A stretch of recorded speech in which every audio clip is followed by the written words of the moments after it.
দেশের অন্যান্য অঞ্চলের মতো দক্ষিণ ত্রিপুরার বিলোনিয়া মহকুমায়ও দিনটি যথাযোগ্য মর্যাদায় উদযাপন করেছে। জেলাভিত্তিক মূল অনুষ্ঠান অনুষ্ঠিত হয় বিলোনিয়া বিদ্যাপীঠ মিনি স্টেডিয়ামে, যেখানে রাজ্যের সমবায় ও সংখ্যালঘু দপ্তরের মন্ত্রী শুক্লাচরণ নোয়াতিয়া জাতীয় পতাকা উত্তোলন করেন। পতাকা উত্তোলনের পর সম্মিলিত বাহিনীর অভিবাদন গ্রহণের মধ্য দিয়ে শুরু হয় কুচকাওয়াজ ও অন্যান্য প্রদর্শনী। মন্ত্রী তার বক্তব্যে সংবিধানের গুরুত্ব ও প্রয়োজনীয়তা তুলে ধরেন এবং সংবিধান প্রণেতা ডক্টর বি.আর. আম্বেদকরের স্মৃতিচারণা করেন। এছাড়াও দেশের ও রাজ্যের উন্নয়নমূলক দিকসমূহের পাশাপাশি দক্ষিণ জেলার বিভিন্ন উন্নয়নমূলক কার্যক্রমের দিকগুলোও তুলে ধরেন। অনুষ্ঠানে তথ্য সংস্কৃতি দপ্তরের উদ্যোগে বিশিষ্ট শিল্পীরা বঙ্কিমচন্দ্র চট্টোপাধ্যায়ের রচিত বন্দে মাতরমের 150 বছর পূর্তি উপলক্ষে রাষ্ট্রীয় গান পরিবেশন করেন। কুচকাওয়াজে অংশ নেওয়া বিভিন্ন বাহিনীর মধ্যে স্থানপ্রাপ্তরা পুরস্কৃত হন এবং জেলার বিভিন্ন দপ্তরের কর্মীদের কাজের ভিত্তিতে শংসাপত্র প্রদান করা হয়।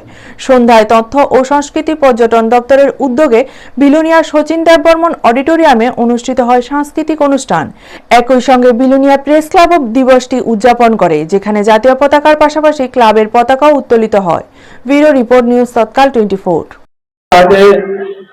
এই মহতী দিনে দেশের অগণিত বীর শহীদের স্মৃতির প্রতি গভীর শ্রদ্ধা নিবেদন করছি, যাদের রক্তের বিনিময়ে আমরা পেয়েছি স্বাধীন এবং প্রজাতান্ত্রিক ভারতবর্ষ। পাশাপাশি আন্তরিক ভালোবাসা ও শুভেচ্ছা জানাচ্ছি দেশের বীর জওয়ানদের, যারা ভারতবর্ষের অখণ্ডতা বজায় রাখার জন্য অত্যন্ত প্রহরীর কাজ করে যাচ্ছেন।